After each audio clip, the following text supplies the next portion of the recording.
Okay, in this series, today we're going to talk about Noah. Noah built the ark. You know that song we used to sing back in vacation Bible school? I love that song. Anyway, Noah. Let's think about Noah for a second. Well, we know that Noah had 3 sons. He had a wife, and he found favor with God, which was really good. Back in that day, it was a lot of evil going on. In fact, God came to him and said, this is not going to work out. I'm going to have to destroy these folks, okay? So I'm going to need you to build an ark because it's going to rain on the earth. And he's like, an ark? Okay, rain, what? Okay, so I think that Noah's emotion as a human, okay, might have been a little bit of, at first, maybe disbelief, but we have to take into account his heritage. Enoch was his great-great-grandfather. I hope I didn't miss one of those greats. But anyway, you know the story of Enoch. Enoch found favor with God too, and he was no more. God took him, just translated him up from the earth to the heaven. Okay, you don't have to die. Just go on up. Come on up.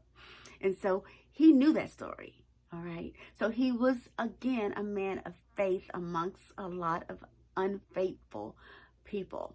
And so when God told him this, I'm sure, again, in the humanness, maybe just a little bit of unbelief, but he turned that thing around and he went for it, didn't he? And then probably while he was doing it, it took him 120 years. Can you imagine building a house?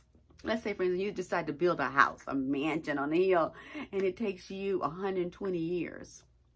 That's a long time. Okay, building it by yourself, tick, tick, tick, but he had his sons. And so anyway, he had the support of his family, thank goodness. But 120 years might mean you can feel sometime a little bit impatient.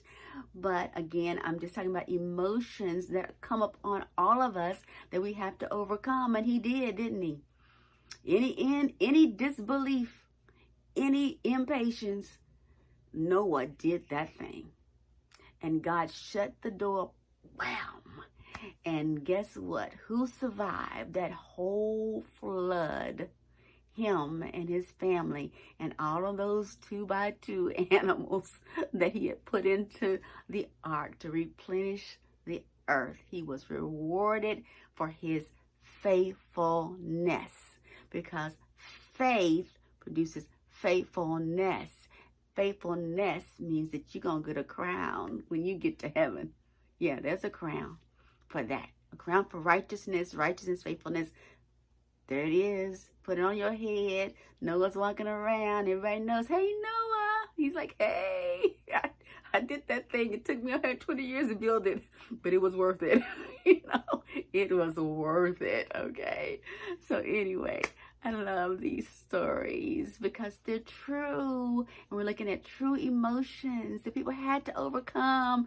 And these are going to help you in any and every situation, especially in a situation like this. When you know you heard the word of God, you know it, but you are a little afraid to do it.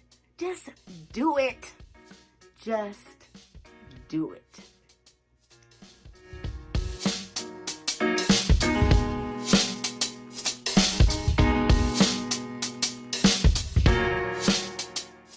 Shucks,